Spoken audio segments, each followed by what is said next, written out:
Hello, everyone. This is Tom Fox back with another episode of the Magnificent Seven Rides Again. Today, I'm absolutely thrilled to have back with me Laura Williams. Laura, first of all, welcome back. Thanks a bunch, Tom.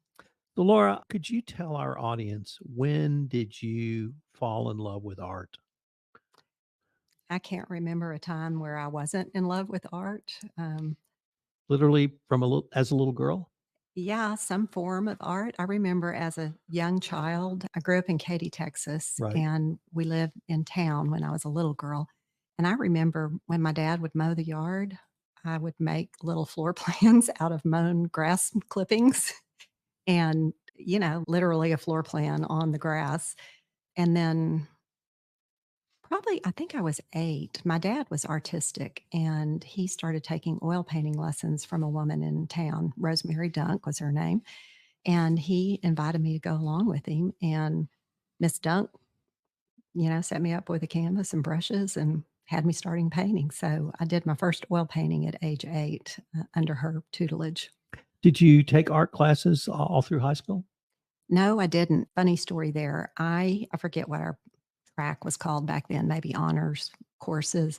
So I was on, the academic honors path, which was 4 years of math, 4 years of science, 4 years of literature and English. And my junior year, I was in chemistry class, and it was the first week of school. And for some dumb reason, my boyfriend was my lab partner. And the chemistry teacher gave us a rack of test tubes. And I think we were supposed to analyze what was in the test tubes. Somehow the rack of test tubes ended up on me, dumped on me. They had to throw me in the safety shower. And my mother, I remember I was just like a drowned rat. My mom had to bring fresh clothes to me. And so that night at dinner, we always ate family dinner together. My dad said to me, and by the way, he has a chemistry degree. He says to me, Laura, I kind of don't feel like chemistry is going to be your thing. And I'm thinking maybe you might want to switch into art. And we had the most excellent art teacher at Katy High School growing up. His name was Gene Schmaltz. He was a practicing artist himself, which I think is, as I'm a retired art teacher, so I know how hard it is to teach and to create. Anyway, I switched into Mr. Schmaltz's art class, and I think I took 2 years of art with him, and then went on to major in fine arts in college. So he was a big influence, as was my dad. You've already mentioned that you taught art. Tell us about your experience teaching art as a teacher in the Texas public high schools. I felt like I taught the best subject ever. One of the things about art is that it is multidisciplinary. It teaches different types of learners. You may have heard of, like a kinetic learner, an auditory learner, learning styles, that's called. In art, it addresses all of those types of learning skills.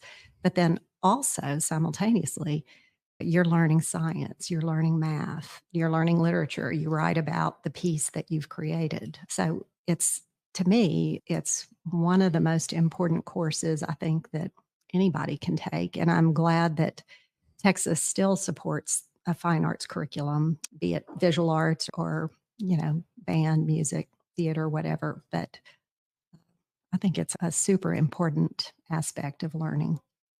You're you're not the first, but you're the first teacher I've asked this question, which is how did being a teacher either impact or influence you as an artist? Initially, I shouldn't say initially. I think it was when I started teaching high school kids. I had a lot of preps. I had 5 preps, taught AP courses, and you're teaching, a required curriculum, trying to teach certain things. And so as an artist, it's kind of like being a jack of all trades. You have to know how to teach what you're going to teach. And so that requires a lot of times you have to do the project so you can understand the pitfalls when you present it to your kids. And in prep for teaching, I would learn an awful lot. And so that really, I think, boosted my skill set as an artist, as far as the intellectual side of visual arts. So The passion you've always had for art.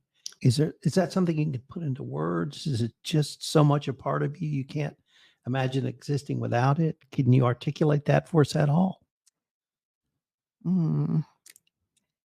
So on social media the other day, I saw a clip from Van Gogh movie with William Dafoe, and it was, "Why do you paint?" And he responds as Van Gogh, "I paint," I'm going to probably get this wrong, but "I paint so that how do you say it? I don't feel." And then the person asking the question said, "So it's like a meditative state." And he said, "Yes." That to me is, I can zone out. I just enter this whole other space in my brain where I'm not worried about whatever, the kids, you know, what's for dinner. So yeah, I think it's a meditative place for me. What about your creative process? Do you see something and it's captured in your mind's eye? Do you think up something and that's in your mind's eye? Do you take pictures? Do you see other things? What is your creative process? Kind of all the above. Usually I'm inspired by an actual place, and I'll do sketches of the place. I'll take pictures of the place, and a lot of times I paint on site. We've talked about that. And that's a great experience, just painting on site. Let's explore that then. Okay. Tell us about painting on site, what that is, what it entails, but more importantly, what does it mean to you?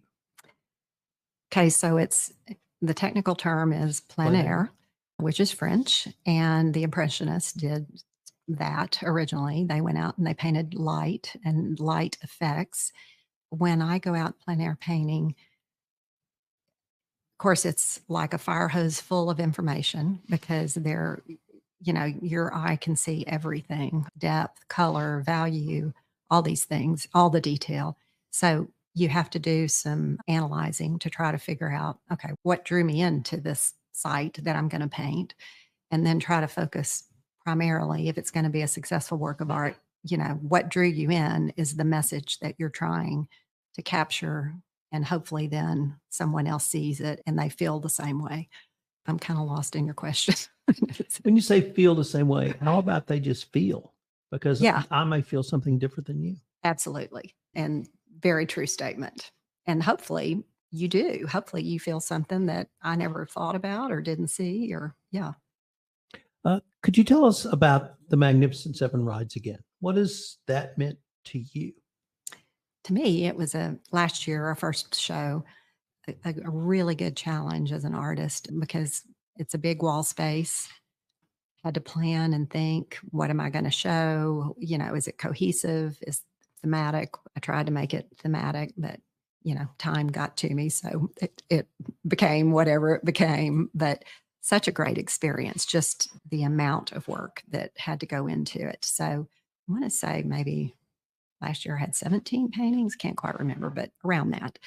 Which, interestingly, when you're first starting out as an artist, there's a lot of talk about how many paintings do you need to start a portfolio, for you to market your portfolio. And the general rule of thumb is 20 to 30 paintings. That show alone is half that. Then when Elaine approached us, would y'all like to do Magnificent Seven again, same time next year? And we all said, sure.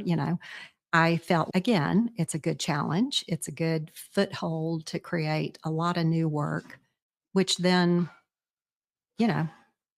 I've done a lot of different things with the work that I created for Magnificent Seven. One of the things that struck me about last year's show was seeing that 8-year-old girl or maybe 8-year-old boy who may never have seen fine art, and they may never have been physically that close to it, and sort of the wide-eyed wonder.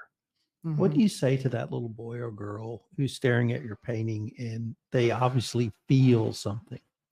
I would ask them, what are you looking at? What are you seeing? Let's talk about it. I remember teaching students that we would pull up a famous work of art and we'd say, okay, let's analyze this. What do we see? Does it have, and we name, like characters, like in a story.